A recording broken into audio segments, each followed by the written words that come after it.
Hello student, एक बार फिर आपका स्वागत है इस क्लास में जिसमें हम लोग पढ़ेंगे नवोदय विद्यालय प्रवेश परीक्षा से संबंधित गणित।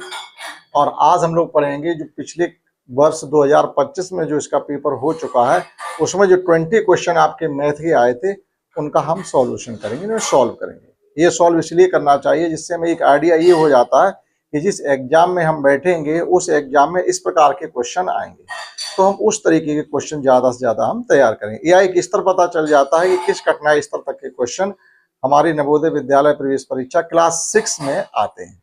हम लोग पढ़ेंगे इसमें केवल मैथ 2025 का जो पेपर आपका हो चुका है उसका। तो पहला क्वेश्चन हमको इसमें ये गिवन है कि एक वर्गाकार कोई पार्क है, उसके चारों तरफ और अंदर एक रास्ता है, उस रास्ते की चौड़ाई 2.5 मीटर है। अब उस रास्ते को हमको प्लेन करवाना है, समतल करवाना, तो उसका 1 मीटर स्क्वायर का खर्चा 10 रुपये आता, तो आपको टोटल खर्चा बताना पड़ेगा। तो थोड़ी इसमें आपको मेहनत भी करनी पड़ेगी, डायरेक्टली हम क्वेश्चन पढ़कर इसका आंसर नहीं दे पाएंगे क्योंकि हमको उस रास्ते का क्षेत्रफल तो कम से कम निकालना ही पड़ेगा। तो आपको इस प्रकार से डायग्राम बना लेना फटाफट। स्क्वायर के टाइप का ये एक स्क्वायर के टाइप का ये पार्क है जिसकी साइड 50 मीटर है, 50 मीटर। वर्गाकार है तो सभी साइड 50-50 के हो जाएंगे। अब अंदर की तरफ एक रास्ता है 2.5 मीटर चौड़ा, तो इस प्रकार से हम इसके अंदर की तरफ, तो वो रास्ता भी इसी प्रकार से होगा, इस प्रकार से रास्ता है। यानी रास्ता कौन सा है, रास्ता कौन सा, रास्ता आपका जी वाला है। ये जो आपको हम शेडेड करके दिखा रहे हैं ये रास्ता है, ठीक। इसको हमें प्लेन कराना, तो इसको एक प्लेन कराने का आपको खर्चा बताना, जबकि 1 मीटर स्क्वायर का खर्चा 10 रुपये है। तो हम इसका एरिया कैसे फाइंड करेंगे, प्लेन कराने मतलब इसका एरिया मीटर स्क्वायर में फाइंड करेंगे, उसके बाद उसे हम 10 के मल्टीप्लाई कर देंगे तो इसका जो खर्चा है वो निकल आएगा। अब आप देखिएगा जो रास्ता है ये चौड़ाई इसकी 2.5 मीटर है, तो 2.5 मीटर इधर है और 2.5 मीटर इधर है। 2.5 इधर से कम कर दो, 2.5 इधर से कम कर दो, चारों तरफ से आप 2.5 जब कम करोगे तो जो अंदर एक जो आपको ये शेप दिखाई दे रही है वो भी तो स्क्वायर है। हमें रास्ते का क्षेत्रफल निकालने की जरूरत है। अगर हम रास्ते का ही क्षेत्रफल निकालेंगे तो आपको बहुत ज्यादा वर्क करना पड़ेगा। हम क्या करेंगे, आपके पास 2 स्क्वायर बन गए, एक बाहर का स्क्वायर बन गया है ABCD, ए बी सी और डी, एक अंदर का बन गया, मान लीजिएगा ये PQRS। अब हम क्या करेंगे, बाहर वाले स्क्वायर से हम अंदर वाले स्क्वायर का एरिया कर देंगे माइनस, तो जो एरिया हमारे पास बचेगा वो रह जाएगा किसका, रास्ते का, ठीक। तो देखिएगा अंदर वाले स्क्वायर की हमको साइड नहीं मालूम, तो कैसे पता करेंगे भाई, टोटल साइड ये कितनी है 50 है और 2.5 इधर से कम कर रहे हैं, 2.5 यानी टोटल हम 5 कम कर रहे हैं। अब 50 से 5 कम कर देंगे तो अंदर वाला जो स्क्वायर है उसकी साइड रह जाएगी आपकी 40 मीटर यानी 40 मीटर। अब हम क्या करेंगे, एक उस स्क्वायर का क्षेत्रफल निकालेंगे जिसकी साइड 50 मीटर है, फिर एक उस स्क्वायर का क्षेत्रफल निकालेंगे जिसकी साइड 40 मीटर नहीं 45 मीटर, क्योंकि 5 ही तो कम होगा, 2.5 इधर 2.5 इधर, तो टोटल 50 में से 5 कम हो जाएगा यानी 45 मीटर रह जाएगी। दोनों का एरिया निकाल के उनका डिफरेंस फाइंड करेंगे, जो डिफरेंस निकलेगा अंतर वो रास्ते का ही क्षेत्रफल होगा, ठीक। इतना हमने कर लिया, कोई हमें कॉपी नहीं लिखना, हमें फटाफट करना, लेकिन एक बार कॉन्सेप्ट हमारे पास होनी चाहिए। तो हम लिखेंगे रास्ते का क्षेत्रफल, रास्ते का क्षेत्रफल। अगर हमें रास्ते का क्षेत्रफल निकालना तो डायरेक्ट क्या करेंगे, स्क्वायर का क्षेत्रफल होता है साइड का स्क्वायर, जो वर्ग होता है उसका क्षेत्रफल साइड का स्क्वायर होता है। तो साइड इसकी कितनी है 50 है, तो 50 का स्क्वायर कर देंगे हम, माइनस 40 का स्क्वायर 45 का स्क्वायर कर देंगे हम। अब देखिए हमारे पास यहाँ से 2 तरीके हैं करने के, इसका या तो हम स्क्वायर करें या फिर एक आपकी कॉन्सेप्ट ये भी होती है जो आप सीख के चलेंगे साथ ही साथ, क्या होती है, अगर आपको कोई 2 इस प्रकार से संख्याएं गिवन हो, a square minus b square की फॉर्म में गिवन है, तो हम क्या करते हैं, उनको एक बार एडिशन कर देते हैं, मल्टीप्लाई में यानी गुणा में एक बार हम सब्ट्रैक्शन करेंगे। तो देखिएगा इसको क्या लिखेंगे अब, a प्लस b और मल्टीप्लाई में इनका अंतर, यानी जोड़ और अंतर से गुणा करेंगे, ठीक। क्योंकि हो सकता है आपको 50 का तो स्क्वायर पता हो, 45 का नहीं मालूम है, तो हम 45 का 45 में मल्टीप्लाई करते बैठेंगे, टाइम लगेगा। तो एडिशन सब्ट्रैक्शन करना हमारे लिए आसान रहेगा। तो देखिएगा एडिशन करेंगे इनका तो ये हो जाएगा आपका 95 और अंतर इनका आ रहा है 5। देखो a प्लस बी के अनुसार इनका एडिशन करेंगे तो 95 हो जाएगा और a माइनस बी के अनुसार इनका अंतर निकालेंगे तो 5 आएगा, समझ पा रहे हैं, 5 आ रहा। अब इनका मल्टीप्लाई कर दीजिएगा, देखो 5 5 यानी 5 पंचे 25 की 5 हाथ से लगी 2, 5 ने 45 2 47, मीटर स्क्वायर। ये इस रास्ते का क्षेत्रफल निकल आया है 475 मीटर स्क्वायर। लेकिन हमसे क्या पूछा जा रहा है? खर्चा। इसे प्लेन कराने का खर्चा, यानी आप डायरेक्ट खर्चा लिख दें, क्योंकि हमको आंसर बताना है, ना कि हम वहां कॉपी लिखते बैठेंगे। ठीक है, तो खर्चा बताने के लिए हम क्या करेंगे, 475 में केवल 10 का मल्टीप्लाई कर देंगे, क्योंकि 1 स्क्वायर मीटर जगह को प्लेन कराने का जो खर्चा है वो 10 रुपए है।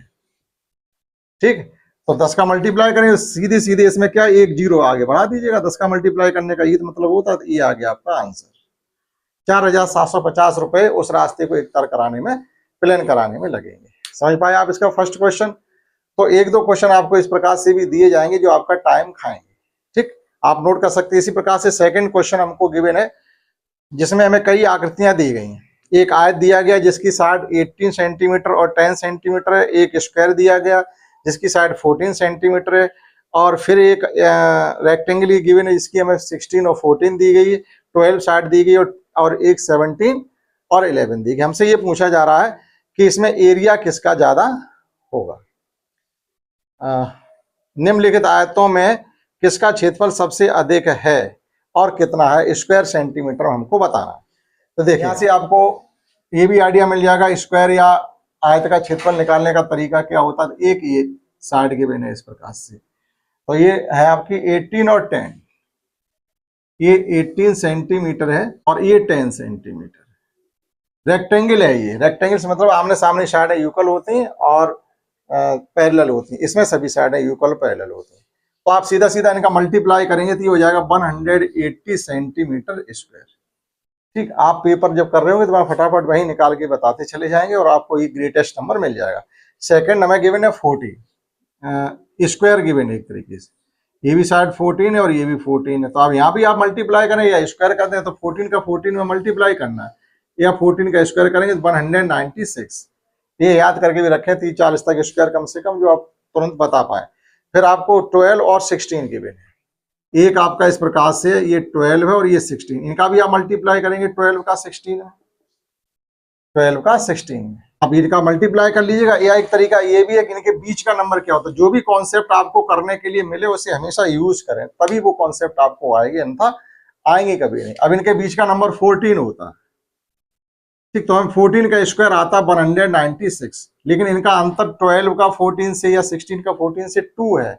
तो 2 का स्क्वायर 4 होता है, वो 4 आप इससे कम करिएगा तो ये हो जाएगा आपका 192 सेंटीमीटर स्क्वायर। ठीक है, मल्टीप्लाई भी कर सकते थे। एक है 17 इंटू 11, एक आयत इस प्रकार से गिवन है, ये 17 है, ये 11, तो इनका मल्टीप्लाई कर लेंगे, ये 7 हो जाएगा और 11 बन जाए 11 1 12 हो जाएगा। तो इस प्रकार से जब भी आपको आकृतियां गिवन हो तो हमेशा एरिया जो निकलता है वो स्क्वायर का ज्यादा निकलता है। अगर साइडें सभी लगभग उसी के दरमियान हैं, बहुत छोटी साइडें नहीं है स्क्वायर की, स्क्वायर की सबसे छोटी कर दें और रेक्टेंगल की बड़ी बड़ी कर दें तो फिर नहीं होगा। देखो सभी लगभग एक ही दायरे में, यानी 10 और 20 के बीच में सभी साइड्स दी गए। तो ऐसी स्थिति में देखिएगा स्क्वायर का एरिया ज्यादा निकला जा करके।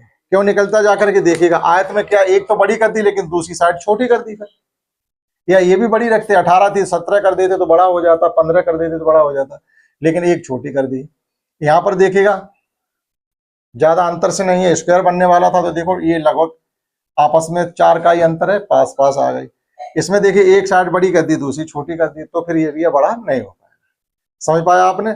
इसी प्रकार से देखिएगा थर्ड में हमको गिवन एक साइकिल के पहिए में, देखो ऐसे सवाल आपके आते हैं। एक साइकिल के पहिए में 24 तीलियां हैं, यानी एक चक्र है जिसमें 24 तीलियां हैं, तो प्रत्येक 2 तीली के बीच में कितने डिग्री का कोण होगा, हमको ये बताना है। प्रत्येक 2 तीलियों के बीच में कितने डिग्री का कोण होगा। तो देखिएगा ये थर्ड क्वेश्चन है। इस प्रकार से एक ये साइकिल का पहिया आपका, तो जब आप ये तीलियां बनाएंगे इसमें 24 तीलियां काटेंगे जाके, तो जब 24 तीलियां आपने काटी तो इन 2 तीलियों के बीच में कोण कितने डिग्री का होगा। अब इस सवाल को हम कई तरीके से अपनी लैंग्वेज में बदल सकते हैं। टोटल एंगल कितने डिग्री का होता है, टोटल हमको पता होना चाहिए। एक कंप्लीट राउंड जो होता है वो हमेशा होता है 360 डिग्री का। या ये कहिएगा कि 360 रुपये 24 लोगों में बांटने हैं तो कितने कितने मिलेंगे, ये तरीका हो गया। 360 रुपये 24 लोगों में डिवाइड करने कितने कितने मिलेंगे, तो सीधी सी बात है 360 को आप 24 से भाग कर देंगे तो जो भी आंसर है आपको मिल जाएगा। देखिएगा हम 24 से इसको डिवाइड कर देते तो ये हो जाएगा आपका, देखो 8 3 जा 24, 8 4 जा 32 और यहाँ पर आपके कितने बच गए 4 ही बच जाएंगे, 8 5 जाए और 45 को फिर 3 से डिवाइड करेंगे तो ये आ गया आपका 15, यानी दो लगातार तीलियों के बीच में 15 डिग्री का कोण होगा। ठीक, इस प्रकार से अब जैसे इस बार पिछली बार तो उन्होंने इस प्रकार से पूछ लिया, अभी मान लीजिए इसी टाइप का क्वेश्चन आपसे फिर पूछना है तो लैंग्वेज बदल दी जाएगी। लैंग्वेज बदल दी जाएगी। एक टीचर हैं जो 360 टॉफियां लेकर के क्लास में आए हैं और उनकी क्लास में 24 स्टूडेंट हैं और सभी स्टूडेंट को इक्वल टॉफी को डिस्ट्रीब्यूट करना चाहते हैं, प्रत्येक स्टूडेंट को कितनी टॉफी मिलेंगी। तो लैंग्वेज चेंज की जा सकती है, आपका तरीका वही रहेगा, आप डिवाइड कर दीजिएगा। नेक्स्ट क्वेश्चन देखिएगा 4 है, इसमें कहा गया है कि 6 बजे शाम घंटे व मिनट की सुइयों के मध्य का कोण कितना होगा। 6 बजे शाम, अब देखिएगा कितना आसान सा क्वेश्चन पूछा। अगर आपको घड़ी देखनी आती तो बता पाएंगे, आपको घड़ी देखनी नहीं आती तो आप इतना सरल सा क्वेश्चन नहीं कर पाएंगे। तो यहाँ से देखिएगा कि आपको घड़ी देखनी भी आनी चाहिए। सुई वाली घड़ी, ये नहीं इसमें नंबर वाली आ रही है तो नहीं है, जो इसमें नीडल होते हैं वो घड़ी आपको देखनी आनी चाहिए। देखिएगा क्वेश्चन 4, इस प्रकार से घड़ी होती है ये, यहाँ पर आपका 12 होता है, यहाँ 6 होता है, यहाँ 3 होता है और यहाँ पर 9 होता है, फिर यहाँ 1 2 आ जाएगा और 4 5 आ जाएगा, 7 8 आ जाएगा, 10 और 11 आ जाएगा। अब शाम के 6 बजे, इसका मतलब है जो हावर वाली घड़ी होगी, घंटे वाली सुई नीडल होगी, वो आपकी 6 के सामने होगी और जो मिनट वाला नीडल होगा वो आपका कहाँ होगा, 12 पे होगा। अभी आपको घड़ी देखनी आती तो आप ये कर पाओगे। अब इनके बीच का कोण कितना है, सीधी स्ट्रेट लाइन बन रही है। अगर इस प्रकार से स्ट्रेट लाइन बन रही है तो एंगल ये होता है। अब ये एंगल कितने डिग्री का होता है, हाफ सर्किल है, हाफ सर्किल फुल सर्किल अभी हमने जस्ट आपको बताया। देखिएगा ये 360 का होता है, यानी ये क्वेश्चन रिलेटेड टू दिस, ये दोनों एक दूसरे से रिलेटेड हैं, वहां भी एंगल है और यहाँ भी एंगल है। तो हाफ सर्किल का मतलब है 180 डिग्री का कोण होगा, 180 डिग्री का। तो ये भी पता होना चाहिए। मान लीजिए इस बार हमसे ये पूछ लिया गया, नेक्स्ट टाइम वो ये पूछ सकते हैं कि मान लीजिए 3 बजे हुए, दोपहर के 3 बजे घड़ियों के बीच में कितना कोण होगा। तो ये आवर वाली में नीडल होगी, ये मिनट वाली होगी, ये 90 डिग्री का एंगल होगा। ठीक, इसी प्रकार से 9 बजे भी 90 डिग्री का एंगल होगा, 12 बजे 0 डिग्री का एंगल होगा, क्योंकि वो एक दूसरे के पैरेलल आ जाएंगे नीडल्स। तो जो 12 बज रहे होंगे जब, तो करेक्ट एक दूसरे के ऊपर आ रही हो तो 0 डिग्री का एंगल होगा। ये सब चीजें आपको पता होनी चाहिए। ठीक, आप ये नोट कर सकते हैं। समझते हैं नेक्स्ट क्वेश्चन। अगला इसमें दिया गया, जैसे गणित वाला देखेंगे आप तो 45 नंबर का या 5 नंबर का। और नेक्स्ट क्वेश्चन इस प्रकार से 45 या 5 समझिएगा, PQRS द्वारा प्रश्नों को सॉल्व किया गया है। ये कुछ क्वेश्चन है PQR और S ने सॉल्व किए हैं। P ने 4 क्वेश्चन किए हैं, Q ने 6 किए हैं, R ने 10 क्वेश्चन सॉल्व किए और S ने 8 क्वेश्चन सॉल्व किए। अब देखिएगा ये ग्राफ भी दिया गया है और ये बता दिया गया कि 4 लड़के कोई PQRS हैं, उन्होंने किसी पेपर में सवाल सॉल्व किए, सवालों की गिनती दी गई है। अब इसमें से अगर हमसे कोई क्वेश्चन पूछा जा रहा है तो वो कितना कठिन हो सकता है, आप बताइएगा। सरल से सरल क्वेश्चन है, क्या हम इसको नहीं कर पाएंगे? बिल्कुल कर पाएंगे। देखिएगा हमसे पूछा क्या गया है कि उपर्युक्त दंड ग्राफ, ये दंड ग्राफ बोला जाता है। ठीक, मैं Q और R ने मिलकर के P और S दोनों से कितने अधिक हल किए क्वेश्चन। अब इस क्वेश्चन से रिलेटेड जो क्वेश्चन हमसे पूछे जा रहे हैं वो ये है कि Q और R ने, ये Q है और ये R है, इन दोनों ने कितने क्वेश्चन सॉल्व किए। Q ने 6 किए हैं और R ने 10 किए, तो इन दोनों ने मिलकर के 16 क्वेश्चन सॉल्व किए। 16। आगे हमसे ये पूछा जा रहा है जो Q और R ने मिलकर सॉल्व किए, P और S से कितने अधिक किए। और P और S के देख लीजिएगा, P के हैं 4 और S के हैं 8, ये 4 है और ये 8 है, तो सॉल्यूशन का हो जाएगा 12। तो अंतर कितना आ रहा, Q और R ने जो क्वेश्चन इनसे ज्यादा सॉल्व किए वो 4 क्वेश्चन सॉल्व किए, केवल यहाँ इनका डिफरेंस बताना था, एक क्वेश्चन है। अब इस क्वेश्चन में क्या कठिन है, एक दंड ग्राफ दिया गया इस प्रकार से और सभी के P ने 4 सॉल्व किए हैं, Q ने 6 किए, R ने 10 किए और S ने 8 क्वेश्चन सॉल्व किए। अब हमसे पूछा जा रहा है कि Q और R ने मिलकर के कितने क्वेश्चन किए हैं और P और S ने मिलकर के कितने क्वेश्चन हल किए, उनका अंतर पूछा जा रहा है हमसे। ठीक है, देखिएगा नेक्स्ट है, सभी अंकों 4 2 0 7 के प्रयोग से बनने वाली 4 अंक की सबसे बड़ी और सबसे छोटी संख्या में अंतर पूछा जा रहा है। इस प्रकार के क्वेश्चन आते हैं, कोई बहुत बड़ी मेहनत नहीं है लेकिन करनी तो पड़ेगी कम से कम। कुछ क्वेश्चन ऐसे आ जाएंगे जो आपके लिए कठिन पड़ेंगे। हमारे पास देखिएगा ये 46 नंबर का क्वेश्चन है, या आप 6 नंबर का समझ सकते हैं, जैसा भी समझो। बुक में 46 हमारे पास डिजिट है 4 2 0 और 7 है। आप इन अंकों का यूज करके सबसे बड़ी संख्या, इन्हीं अंकों में लेके सबसे छोटी संख्या बनाइए, उनका डिफरेंस बता दीजिएगा। तो सबसे बड़ी संख्या हो जाएगी आपकी 7420, सबसे छोटी हो जाएगी 2047। अब ये नहीं बताएंगे आपको हम कि ये संख्या छोटी वाली कैसे लिखी जाएगी। जीरो कभी भी पहले नहीं लिखेंगे, यहां से देखेगा जीरो आ जाता था। ये क्वेश्चन इसीलिए पूछा जाता है, बहुत से बच्चे जब इसका स्मॉलेस्ट नंबर बनाएंगे तो क्या लिखेंगे 0247, हो सकता है उनको ये ना मालूम हो। ये क्वेश्चन पूछने का केवल एक यही उद्देश्य है कि यहाँ गलती आप ये करेंगे। ठीक क्यों करेंगे? इसलिए ये सिखा दिया जाता है कि जब बड़ा नंबर लिखना है तो नंबरों को घटते क्रम में लिखेंगे, और जब नंबर छोटा लिखना है तो नंबरों को बढ़ते क्रम में लिखेंगे। तो सीधी बात है जीरो छोटा, लेकिन किसी नंबर में जीरो पहले लगा देने से जीरो की कोई वैल्यू नहीं है। तो हमेशा ध्यान रखेंगे, तो जीरो के से भी जो तुरंत बड़ा नंबर पहले वो लिखेंगे, उसके तुरंत बाद जीरो लगाएंगे। अब इनका डिफरेंस निकाल लीजिएगा आप। तो ये आ जाएगा 3, और ये आ जाएगा 7, और ये आ जाएगा 3, और ये आ जाएगा 5। ठीक है, डिफरेंस हमारा आ रहा है 5373। ठीक है, इस प्रकार से हो जाता है। नेक्स्ट भाग के एक प्रश्न में यदि भाजक 51 है, भागफल 16 और शेषफल ये तो भाज्य बताइए। अब देखो ये क्वेश्चन आप किसी भी कंपटीशन में बैठे, चाहे आप नवोदय विद्यालय परीक्षा दे रहे हो, चाहे आर्मी की दे रहे हो, चाहे मिलिट्री स्कूल से रिलेटेड दे रहे हो, या विद्या ज्ञान से संबंधित दे रहे हो, इस प्रकार का क्वेश्चन आपको एक मिलेगा। अब ये क्यों पूछा जाता है बार बार कि ये देखा जाता है कि आपको जो भाग की कॉन्सेप्ट है वो मालूम है कि नहीं मालूम। बाकी कॉन्सेप्ट क्या होती है कि बाकी कॉन्सेप्ट ये होती है, भाग में जो 4 नंबर होते हैं उनके सबके नाम होते हैं। भाज्य बराबर होता है भागफल, भागफल, और इसमें गुणा करेंगे हम भाजक का, और जो भी आएगा उसमें क्या करेंगे हम शेषफल का एडिशन। अब है क्या, यहाँ पर देखो 2 नंबर का गुणा हो रहा प्लस शेषफल हो रहा। हमने ये ब्रैकेट भी लगा, इसको हटा दीजिएगा, ब्रैकेट नहीं लगा होता कभी कभी। तो होता क्या, पहले हमको गुणा करना पड़ता है, ये ध्यान रखने। बोर्ड मास का नियम भी मालूम होगा। बोर्ड मास के नियम के अनुसार क्या होगा, डिवीजन अगर नहीं है तो पहले क्या, उसके बाद किसका नंबर आएगा, भाग का।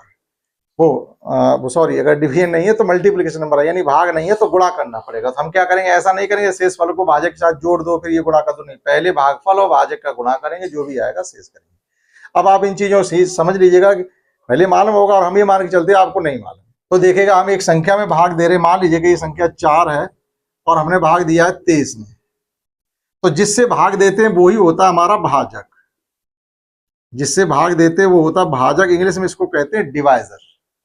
जिसमें भाग देते हैं वो होता भाज्य, इस इंग्लिश में इसको कहते हैं डिविडेंड। और जो आंसर आएगा, जैसे 4 5 जार 20, यहां बच गया आपका 3, तो ये जो आपका 5 आया यही कहा जाता है भागफल। और जो ये रिमाइंडर आ गया इसको कहा जाता है, मतलब ये भागफल को इंग्लिश में कहते हैं कोशेंट, और जो ये शेषफल आया है शेषफल, इसको कहते हैं हम लोग रिमाइंडर। ठीक, तो अगर आप इंग्लिश का पेपर देंगे तो आपको इंग्लिश में ये पढ़ने के लिए मिलेगा। तो ये होता है डिवाइजर, DIVISOR, और ये होता है डिविडेंड, और ये होता है कोशेंट, QUATIENT, और ये होता है रिमाइंडर। अब देखिएगा यहां से आप ये कहां से निकल के आ रहा है। अब देखिएगा आप भाजक और भागफल का गुणा करिएगा तो ये 20 आ रहा है। शेषफल को जैसे ही आप इसमें जोड़ेंगे तो वापस आपको भाज्य 23 मिल गया। अब यहाँ पर 1 2 3 4 4 टर्म है, कोई 3 आपको दिए जाएंगे और एक पूछा जाएगा। अगली वर्ष जब भी एग्जाम में आप बैठेंगे तो 100% क्वेश्चन आएगा। अब देखिएगा क्वेश्चन से कहा गया है कि आपसे भाज्य और सरल पूछा गया है, भाज्य ही पूछा गया, यानी आपको जो फार्मूला हमने लिखा बस वही लिखना और उसी में जैसे तैसे नंबर लिख देने और आपको जवाब मिल जाएगा। तो भागफल देखिएगा कितना है, भागफल 16 है, और हाँ भाजक 51 है, भागफल 16 है। देखिएगा भाजक 51 है, भागफल 16 है, और शेषफल 27 है। तो इनका गुणा करिएगा पहले, और उसमें जो भी आए ये जोड़ देंगे। तो 16 1 16 हो जाएंगे, कैरीबन 16 पंचे 80 और 1 81। अब इसमें 27 का आप एडिशन कर दीजिएगा, 7 6 13, और 2 1 3 और 1 4, और ये 8 843 आपका आंसर आ गया। ठीक है, आप नोट कर लीजिएगा। समझते हैं नेक्स्ट क्वेश्चन हम लोग 48, ये था आपका 47। ठीक है, ये आपका 47 था। 48 क्वेश्चन हमसे पूछा जा रहा है कि 90 के आपको प्राइम फैक्टर बताने हैं, यानी अभाज्य गुणनखंड, अभाज्य अभाज्य गुणनखंड बताने। अब अभाज्य गुणनखंड आपने करने सीखे होंगे, क्योंकि एलसीएम और एचसीएफ अगर आप निकालना सीख रहे होंगे या सीखा होगा तो आपने किसी नंबर के अभाज्य गुणनखंड भी सीखे होंगे, यानी प्राइम फैक्टर करना। ठीक है, तो देखिएगा 90 के प्राइम फैक्टर कैसे करेंगे हम लोग। ये लिखा हुआ 90, लास्ट में 0 है, 0 2 4 6 8। अगर किसी के नंबर में ये लास्ट डिजिट आ रहे तो हमेशा आप 2 से कटिंग करना शुरू करेंगे, और 2 से कटिंग करने का मतलब होता है उस नंबर का आधा कर देना। ठीक, अब ये 5 आ गया लास्ट में, तो वो नंबर या तो 3 से डिविजिबल है या 5 से, तो 3 से हो सकता है, 5 से 100% होगा। ठीक, तो एडिशन करके देख लो, 5 + 4 9 हो रहा है, 9 3 की टेबल में आते हैं, अर्थात ये नंबर 3 से डिविजिबल है। तो ये 15 3 जा यानी 15 3 45, फिर 3 से काटिएगा 5, अब 1 बार लास्ट में, बस ये आ गया। तो इसके अभाज्य गुणनखंड हो गए 2 × 3 पावर 2 × 5, और ये 3 पावर 2 क्यों लिख दिया, क्योंकि 3 2 बार है। ठीक, आप अपना ऑप्शन मिला सकते हैं। ठीक, समझते हैं नेक्स्ट क्वेश्चन 49। मतलब आपको पता होना चाहिए कि अभाज्य, ये लिखा हुआ है कि 1 2 4 7 इनमें से कौन सी ऐसी संख्या जो हमेशा अभाज्य संख्या का एक गुणनखंड होती है। ठीक है, नेक्स्ट क्वेश्चन आपका है ये 49, 1 2 4 और ये 7, ये 4 ऑप्शन गिवन है 49। ये कहा गया है कि इसमें से कौन सी ऐसी संख्या है जो अभाज्य संख्या का हमेशा गुणनखंड होती है। तो अगर आपने अभाज्य संख्याएं सीखी होंगी तो आप तुरंत बता देंगे। अभाज्य संख्याओं से मतलब वे संख्याएं जिनके केवल और केवल 2 ही गुणनखंड किए जा सकते हैं, ना 2 से कम और ना 2 से ज्यादा, वे अभाज्य संख्या होती हैं। जैसे आपने सीखी अभाज्य संख्या 2 3 5 7 11 13 17 19 23 29 31 37 41 43 100 तक सीखी आपने। 100 तक आपने सीखा होगा। 25 नंबर ऐसे होते हैं जो अभाज्य होते हैं। अब आप इनके गुणनखंड करिएगा। 2 के गुणनखंड होंगे 1 × 2, 3 के गुणनखंड होंगे 1 × 3, इसी प्रकार से 5 के गुणनखंड होंगे 1 × 5, 7 के गुणनखंड होंगे 1 × 7 और 11 के गुणनखंड होंगे 1 × 11। अब आप देखिएगा कि एक ऐसा नंबर है सभी संख्याओं के गुणनखंड में आ रहा है। ठीक, ये कॉन्सेप्ट है, हमें पता होना चाहिए कि कोई भी अभाज्य संख्या हो, जब आप उसके गुणनखंड करोगे तो एक हमेशा उसके गुणनखंड में आएगा। ठीक, तो इसका आंसर हो गया आपका 1। क्लियर। नेक्स्ट है 50। अब यहां पर ये कहा जा रहा है कि 94 32 को अगर हम 1.25 से डिवाइड करते हैं तो इतना आ रहा है, तो फिर आप 9.432 को 12.45 से डिवाइड करेंगे तो कितना आएगा। तो हम पहले इसका क्वेश्चन लिखते हैं। तो नेक्स्ट क्वेश्चन 50 इस प्रकार से है कि ये आपको गिवन है कि 9432 को 1.25 से जो हमने डिवाइड किया तो उसका आंसर ये आता है 7545.6। ये आंसर है। अब नंबर वही हमारे, लेकिन डेसिमल को इधर से उधर किया गया। अब यहाँ पे देखिएगा उस नंबर में डेसिमल कहाँ पे था, यहाँ डेसिमल एक तरीके से यहाँ माना जाएगा, यहाँ लगा दीजिएगा या नहीं लगाइए, लेकिन माना तो लास्ट में जाएगा इस प्रकार से। अब वो डेसिमल आपका यहाँ आ गया 9 और 4 के बीच में। तो हम क्या करेंगे, जो ये डिवीजन वाला नंबर है सेम इसी प्रकार से अगर बनाए तो हमें क्या करना पड़ेगा, दोनों नंबरों को 10 से भाग कर दीजिएगा। अगर किसी संख्या को हम 1 0 से भाग करेंगे, 0.1 अंक लेफ्ट हैंड की तरफ जंप करेगा, और 1 0 से मल्टीप्लाई करेंगे 0.1 अंक राइट हैंड की तरफ जंप करेगा। ठीक है, तो हमको ये दशमलव यहाँ से यहाँ चाहिए, जैसे 1.2 तो ये भी हो जाएगा 1.25। तो इसको आप 10 से डिवाइड कर देंगे। तो जब इसको 10 से डिवाइड करेंगे इसके हर को, तो अंश को भी 10 से डिवाइड करना पड़ेगा। तो सेम डिनोमिनेटर को इसी जैसा हम बना रहे हैं। ठीक है, तो यहाँ हमने 10 से इसको डिवाइड किया और 10 से इसको भी हमने डिवाइड किया। तो अब क्या होगा, 0.1 अंक इधर ये भी जंप कर जाएगा, 1 अंक ये भी जंप कर, ये हो जाएगा 0.9432 और ये हो जाएगा आपका 1.25। ठीक, अब आंसर आपका वही आएगा, आंसर आपका वही आएगा। लेकिन आप देखिएगा इसका दशमलव जब यहाँ पे था तो इसमें दशमलव आंसर में यहाँ पे आया। अब ये 4 अंक कूद के यहाँ पहुंचा है। अब ये वाला पॉइंट वहां लगा नहीं था, लेकिन आप लास्ट में रख सकते हो, उससे कोई फर्क तो पड़ता नहीं।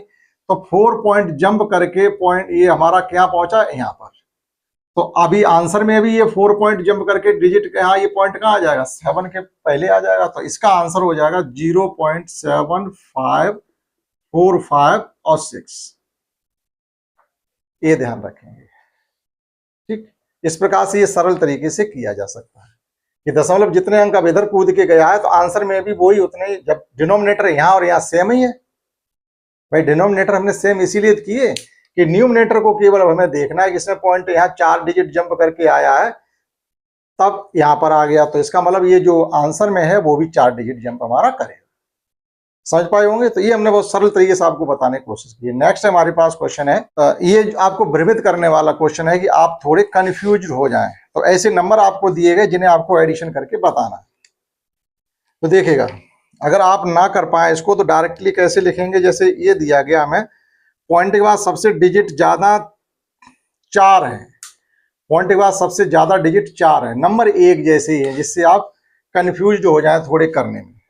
ठीक, तो आप क्या करेंगे, उसको थोड़ा समय दे करके आप अपने स्तर में सवाल को ले आएंगे। अगर आप ऐसी एडिशन करेंगे तो देखिएगा, अगर आप पॉइंट के बाद के नंबर आप देखें तो पॉइंट के तुरंत बाद 1 नहीं है, एक नंबर में 1 है, एक नंबर में 1 है, फिर दूसरे नंबर में ये 0 है, फिर देखिएगा तीसरे डिजिट पर भी 1 है, और दूसरे डिजिट पर भी 1 है, और चौथे डिजिट पर भी 1 है। ठीक है, अगर हम ऐसे लास्ट पॉइंट के बाद के डिजिट अगर हम एडिशन करना चाहते थे, देखिए इस प्रकार से पॉइंट के बाद की केवल देख लीजिएगा, तभी हमारा काम चल जाएगा। पॉइंट के बाद के ये हमारे पास 1.1 है एक, और एक है 1.01, फिर है दूसरा हमारा 1.001 है, और फिर केवल 0.01 है, और फिर हमारा 11 पॉइंट, फिर हमारा 111.1001 है। यानी ये 4 डिजिट, तो 4 कंप्लीट करने के लिए 2 जीरो बढ़ा दें, 2 जीरो बढ़ा दें, यहाँ पर 1 जीरो बढ़ा लें, यहाँ पर 2 जीरो बढ़ा लें, यहाँ पर हम 3 जीरो बढ़ा लें, तो एडिशन हो रहा 1, ये आ गया आपका 1, और ये देखो 3 आ गया, और ये हमारा 2 आ गया। पॉइंट के बाद 23-11 आ रहा है, तो अब आप देख लीजिएगा पॉइंट के बाद 23-11 अब 2 में है, पॉइंट के बाद 23-11, तो हमें इधर का भी देखना पड़ेगा। इधर देखिएगा ये आ रहा आपका 1, 2 और 4। ठीक, 1, 2, 4 के होंगे, 1, 2, 3, 4, 5 वाला है 23-11, यानी हाँ यहाँ 25 हो, तो 125.2311। तो इसमें आप ज्यादा समय अगर उसमें लिखा हुआ ही करते रहेंगे तो आपका टाइम कंज्यूम होगा। तो 1 मिनट का समय निकाल के फटाफट अपने स्तर में लिख करके आप इसको करेंगे। ठीक, समझते हैं अगला। और नेक्स्ट है, आपको दशमलव संख्या में लिखना है। दशमलव संख्या में लिखना है, नंबर किस प्रकार से हमें गिवन है वो देखिएगा। क्वेश्चन हमको गिवन है, देखो 3 कंप्लीट है, 3 ये कंप्लीट है, उसी बार लिखा हुआ 3 के अपॉन में 100 है, तो इसका मतलब फिर 100 है, फिर 1000 है, फिर 3 की अपॉन में है 6 जीरो, तो वो 6वें नंबर पहुंच, जितने जीरो हैं वो नंबर दशमलव के उतनी ही दूरी पर होगा। तो पहले नंबर में हमें 0.3 के बटे में 100 है, तो ये आएगा आपका यहाँ पर 2 जीरो है 3 के बटे में, तो दूसरे अंक में पहुंच गया। फिर 3 के बटे में 3 अंक जीरो है, तो वह तीसरे जगह पहुंच जाएगा, 1, 2, 3, जितने जीरो अपॉन में है दशमलव से उतनी ही उसकी दूरी होगी। ठीक, फिर दिया गया 6 जीरो है, तो 6 जीरो का मतलब आप क्या बढ़ाएंगे, 5 जीरो, यानी 2 ये बढ़ा दो, ये आ गया 1, 2, 3, 4, 5, 6। अब आप अपना मिला लीजिएगा इससे। ठीक, ये मिला आपका दूसरा वाला ऑप्शन। ठीक है, कहने मतलब ये था, ये फ्रैक्शन लिखा हुआ था 3.3 के बटे में एक जगह 100 था, फिर 3 के बटे में एक जगह 1000 था, फिर 3 के बटे में एक जगह 1 के साथ 5, 6 जीरो थे, तो जितने जीरो है दशमलव उसकी दूरी उतनी ही हो जाएगी। ठीक है, नेक्स्ट है हमारे पास का दशमलव को भिन्न को सरलतम भिन्न के रूप में हमें लिखना है। सरलतम भिन्न के रूप में लिखना थोड़ा कठिन सवाल हो जाएगा। ये देखिएगा 53 नंबर का 50, ये था 52। फ्रैक्शन हमको गिवन है 20.0925। भिन्न को सरलतम रूप में लिखने के लिए 20.0925 बटे 1 करेंगे, और दशमलव बाद 1, 2, 3, 4 अंक है, तो 4 जीरो आ जाएंगे। अब सरलतम भिन्न लिखने के लिए सबसे पहले 5 से काट देंगे, तो 10 का को 5 से काटेंगे तो ये आ जाएगा आपका 2000, और इसको 5 से काटेंगे तो ये हो जाएगा आपका 40 पंचे 200, 5 एकन 5, और 4 बच गए, 42 हो गए, 5 अट्ठे 40, और 55 25। एक बार फिर 5 से काटेंगे तो ये हो जाएगा आपका 400, जब तक कोई कॉमन फैक्टर मिलता रहेगा तब तक। फिर ये 5 से काटेंगे 8, 0, 3, 7, अब नहीं कटेगा। अब कोई ऐसा नंबर आपके पास नहीं है जिससे ये दोनों नंबर कट रहे हो, तो 8037 अपॉन में 400 रहने वाला है, आप आंसर मिला सकते हैं। ठीक है, 400 रहेगा आपके सभी में आ रहा है 8037 8037, यानी ऑप्शन आ गया आपका तीसरा वाला सही। ठीक है, आप नोट कर सकते हैं। समझते हैं अगला क्वेश्चन। देखिए नेक्स्ट क्वेश्चन हमसे ये कहा गया है कि आपके पास कुछ बोतलें पानी से भरी हुई हैं और कुछ बोतलें जूस से भरी हुई हैं। उन सभी बोतलों को आप एक टब या किसी जग में खाली कर देते हैं। देखना ये कि जो जूस वाली बोतल है उसमें कितना जूस है। जूस वाली बोतल में कुल 330 ml जूस है। 300 ml जूस है। 300 ml का मतलब होता है मिली लीटर। 1 लीटर में 1000 मिलीलीटर होते ही आपको ध्यान रखना पड़ेगा। इस क्वेश्चन को करने के लिए अगर आपको ये नहीं मालूम है कि 1 लीटर में 1000 मिलीलीटर होते हैं, ये नहीं मालूम है, तो आप इस क्वेश्चन को नहीं कर पाओगे। इम्तिहान में आप लिख के ले लीजिएगा। ठीक, एक इस प्रकार की बोतलें हमारे पास 17 हैं, तो टोटल जूस कितना हो जाएगा, उड़ा करके निकालेंगे। 2 0 17 तिया 51, 2 0 17 तिया 51 मिलीलीटर। कितने मिलीलीटर तो जूस है। और फिर हमारे पास इसी प्रकार से और बोतलें भी हैं जिनमें भरा, ये पानी की हैं, ये बोतलें पानी की। अब 130 मिलीलीटर वाली बोतलें जूस की हैं और 130 मिलीलीटर, और ये बोतलें हैं कितनी, टोटल बोतलें हैं 30। ये 30 बोतलें हैं, तो जूस कितना हो जाएगा हमारे पास, 2 0 13 3 39, 3900 मिलीलीटर। आज पूरे जूस को हमने क्या किया, एक बड़े से टब में खाली कर दिया। एक बड़े से टब में सभी बोतलों को हमने उड़ेल दिया। तो अब वहां ये पूछा जा रहा है आखिर फिर उसमें कितने लीटर द्रव होगा। अब तो ये द्रव बन गया, ना पानी रहा ना जूस रहा। इनका जोड़ करिएगा आप तो कितने हो जाएंगे, 2 0 3 रहेंगे, 9 1 10, 1 0 ये बढ़ जाएगा, 5 3 8 1 9, 9000 मिलीलीटर।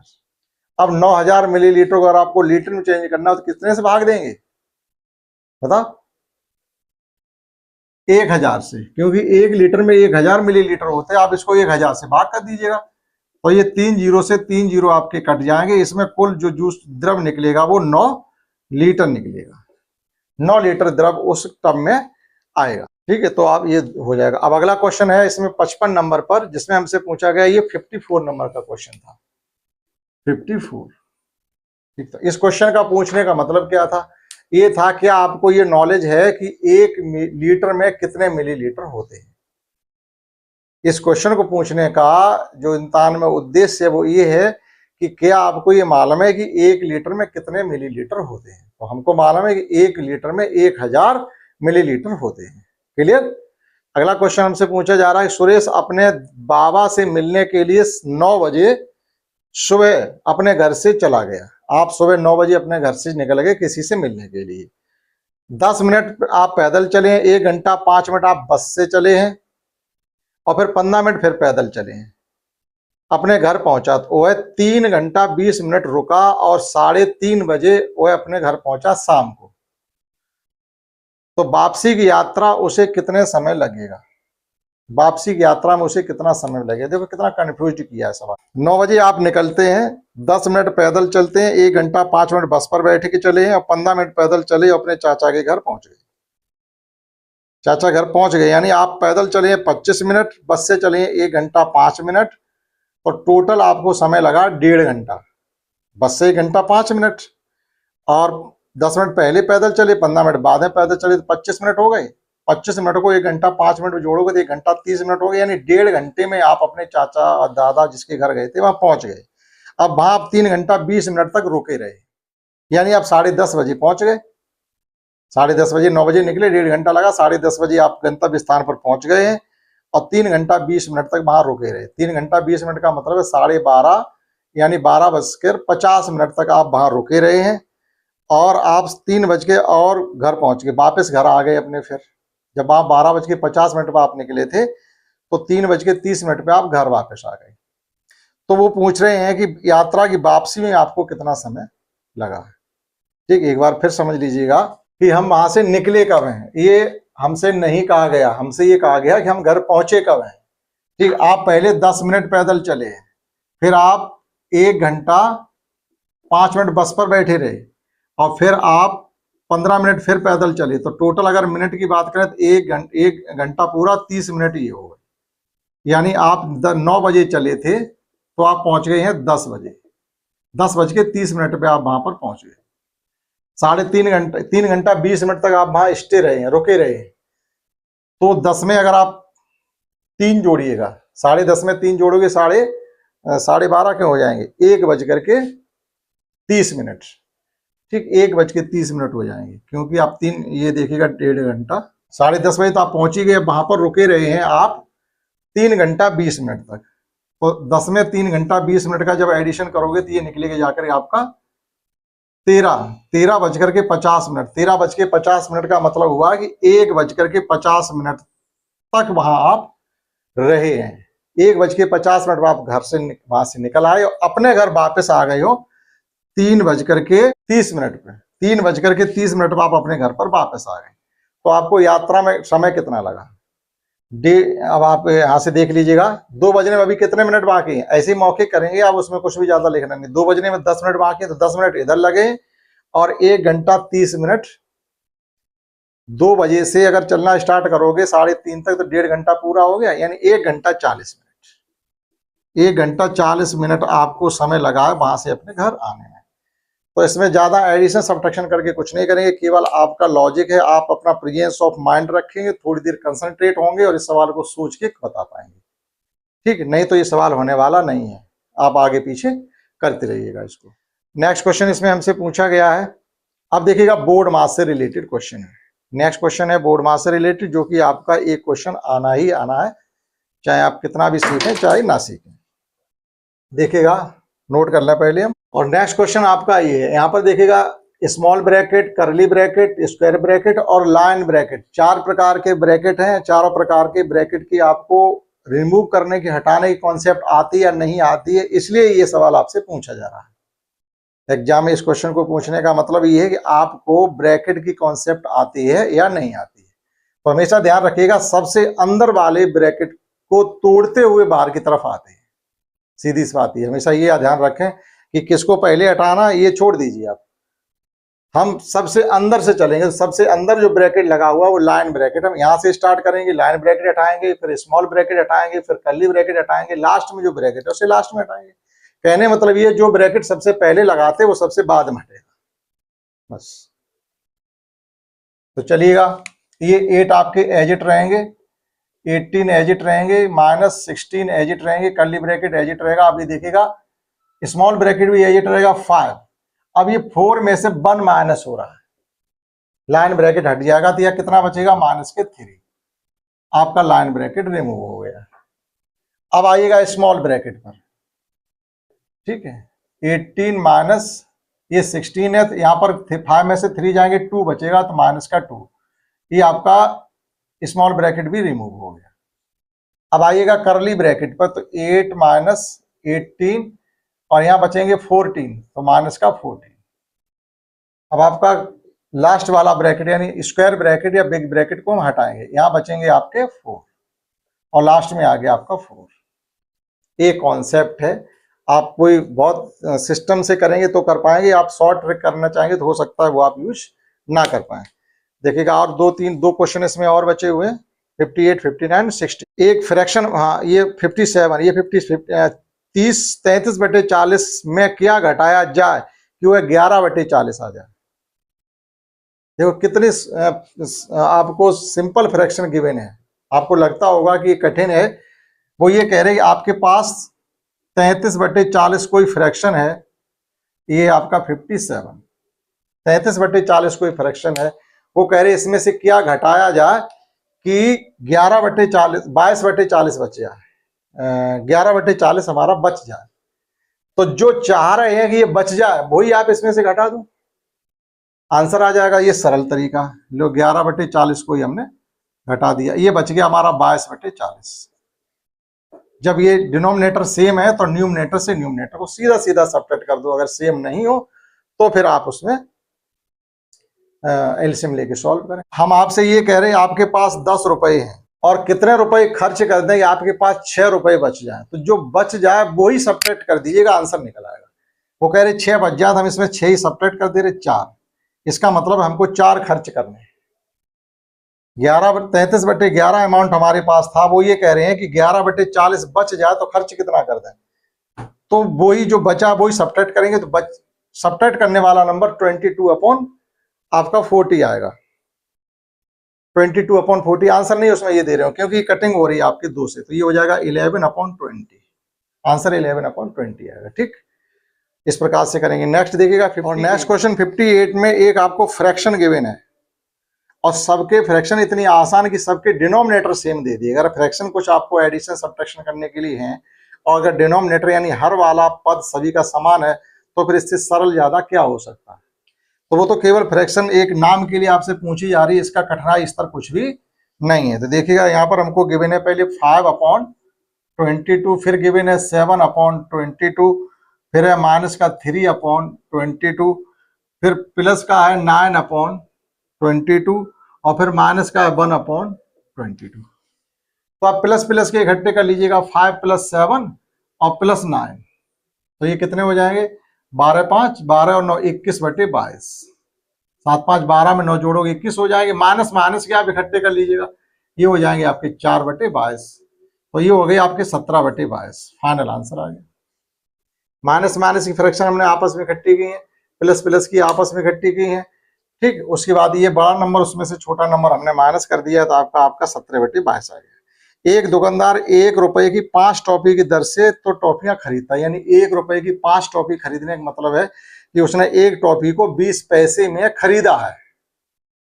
ठीक, अब आगे कह रहे हैं कि तथा वह 1 रुपए की 4 टॉफी की दर से बेचता है, यानी 25 पैसे एक टॉफी बेच रहा है। 20 पैसे की उसने एक टॉफी खरीदी थी, 25 पैसे एक टॉफी बेच रहा है, सीधा सीधा एक टॉफी पर 5 पैसे का लाभ ले रहा है। ठीक, अब 125 रुपए का लाभ कमाने के लिए वह कितनी टॉफियों का बेचे। 125 रुपए का लाभ कमाना, तो कितनी टॉफियां बेचे, हमने आधा सवाल तो मौखिक कर लिया था। ठीक, अगर हम 1 रुपए की 5 टॉफी खरीद के ला रहे थे, 1 रुपए का मतलब 100 पैसे, 1 रुपए में कितने पैसे होते हैं 100, यानी 100 पैसे की हम 5 टॉफी ला रहे हैं, यानी हम 20 पैसे की एक टॉफी लेकर के आ रहे हैं। और फिर वो कह रहे हैं कि 1 रुपए की 4 टॉफी बेच रहा था, 100 पैसे का आप 4 बेच रहे, तो आपने सीधा सीधा क्या किया 25 पैसे की आप एक टॉफी बेच रहे हैं, तो आपने एक टॉफी पर 5 पैसे का लाभ ले लिया है। अब वो कह रहे हैं हमें इस प्रकार से 125 रुपए का लाभ कमाना है, तो 125 रुपए को हम पैसे में बदल रहे हैं, 125 के आगे 2 जीरो बढ़ा दो, ये पैसे आ गए, और इसको आप 5 पैसे से भाग दे दो भाई, एक टॉफी पर 5 ही पैसे तो कमा रहे, तो हमें कितनी टॉफियां बेचनी पड़ेंगी, देखिएगा ये आ जाएगा 25, 2500 टॉफियां अगर हम बेच दें तो हमें 125 रुपए का लाभ होगा। तो ये ऐसे क्वेश्चन नहीं आप जिनको सब लिख लिख के करते रहे, नहीं, आप अपना लॉजिक लगाइएगा, सीखिएगा, आएंगे चीजें आपको। ठीक है, मौखिक करने की जितनी कोशिश करोगे क्वेश्चन को किसी को, तो उतना ही आपकी कॉन्सेप्ट मजबूत होगी। ठीक, लास्ट क्वेश्चन देखिएगा इस मॉडल पेपर का, जो वो मॉडल पेपर का अनसॉल्व पेपर 2025 का, उसमें कहा गया टीना ने एक स्कूटर 55,000 में खरीद करके 34,000 रुपए की 34 रुपए उसकी मरम्मत में और लगा दिए। तो किसी चीज को जब आप खरीदते हो फिर उसकी मरम्मत में जो भी पैसा लगाते हो वो आपका एक तरीके से कॉस्ट प्राइस ही हो जाता है, यानी इतनी ये चीज हमें इतने रुपए की पड़ी है जाकर के। 55,000 का खरीदा, 3,400 उसकी रिपेयरिंग में लगा दिए तो 57,400 हो गए, तो एक तरीके से स्कूटर में 57,400 का ही पड़ा जाकर के। अब उसने वो स्कूटर को 56,030 रुपए का बेच दिया अपने किसी दोस्त को, तो आप बताइए लाभ हुआ हानि हुई, सीधी सी बात है। ये हमारे लग ज्यादा गए, हमको मिले कम, तो पहली बात हमको घाटा हुआ है। अब घाटा हुआ तो कितने रुपए का घाटा हुआ हमको वो बताना। तो देखिएगा कितना आसान क्वेश्चन था। लास्ट ये था हमारा 59 नंबर का, और लास्ट है हमारा 60। 20 क्वेश्चन ही आपके आते हैं, मैथ के 20 क्वेश्चन आते हैं, और जो ये मैथ के 20 क्वेश्चन है नवोदय में आप परीक्षा पास कर पाओगे 6 क्लास की या नहीं कर पाओगे, वो इन 20 क्वेश्चन पे ही डिपेंड होती है, ना हिंदी पे डिपेंड होती है ना रीजनिंग पे डिपेंड होती है। रीजनिंग के 40 क्वेश्चन आते हैं, आपने अगर थोड़ा अभ्यास किया तो 40 के 40 करोगे, हिंदी में आप 20 के 20 करोगे। अब बचा हुआ है आप पास होंगे कि फेल होंगे, जो ये मैथ के 20 क्वेश्चन होते हैं ये। ठीक, आप कभी हिंदी की वजह से आपका नवोदय में नंबर नहीं आए, ऐसा हो नहीं सकता, या रीजनिंग जो क्वेश्चन आते हैं चित्रों वाले उनकी वजह से आप नवोदय की परीक्षा पास नहीं कर पाए, ये हो नहीं सकता। मैथ की परीक्षा पास कर पाएंगे या नहीं कर पाएंगे वो किस पे डिपेंड करती है, ये जो 20 क्वेश्चन आपके गणित के आते हैं उन पर। सीधी सी बात है। तो देखिएगा, एक लड़की ने एक स्कूटर 55,000 रुपए में खरीदा है, तो कुछ उसमें कमी होगी, तो उसने कहा थोड़ा सीट वगैरह टायर आर जो भी खराब होंगे उन्हें सही कराने में उसने क्या किया है कि 3,400 रुपए उसमें और लगा दिए, 3,400। तो कुल कीमत हमारी हो गई है 58,000, 57 को 58,400। अब उसने उसको बेचा है, स्कूटर को अपने दोस्त को बेच दिया है 56,030 रुपए का, ठीक है, 56,030 रुपए का बेच दिया। तो अंतर निकाल लीजिएगा, ये 0 आ गया, ये 7 आ गया, और ये 3 आ गया, और ये 2 आ गया। 2,370 रुपए के घाटे पे उसने स्कूटर बेचा है। 2,370 रुपए के लाभ भी दिया गया इसमें, ये ध्यान रखना कि हम 2,370 पढ़ा और लाभ वाले पे टिक कर दिया। ये तो जो है पेपर दिया जाता है उसमें यही तो कठिनाइयां रखी जाती हैं। अब आपने सही तो कर लिया, लेकिन हो सकता है जब आप टिक करने जा रहे हो तो गलत लगा दें। तो इसलिए देखा ध्यान से पढ़ना पड़ेगा, वो देखना अच्छे से पढ़ना पड़ेगा। तो पहले वाले में देखो यहाँ पर लाभ दिया, तो आपने क्या किया, 2,370 पढ़ा और टिक कर दिया, लेकिन ये नहीं देखा आगे लाभ लिखा था कि हानि, हमें तो यहाँ हानि हो रही है। तो 2,370 देखने के बाद ये भी देखो इसके सामने हानि लिखा है कि नहीं लिखा है, ठीक। तो ये थे आपके 20 क्वेश्चन जो पिछली वर्ष पेपर हुआ था उसके। आशा करता हूँ आपने समझ पाया होगा। इस क्लास में इतना ही, दैट्स ऑल, और मिलते हैं आगे वाली क्लास में।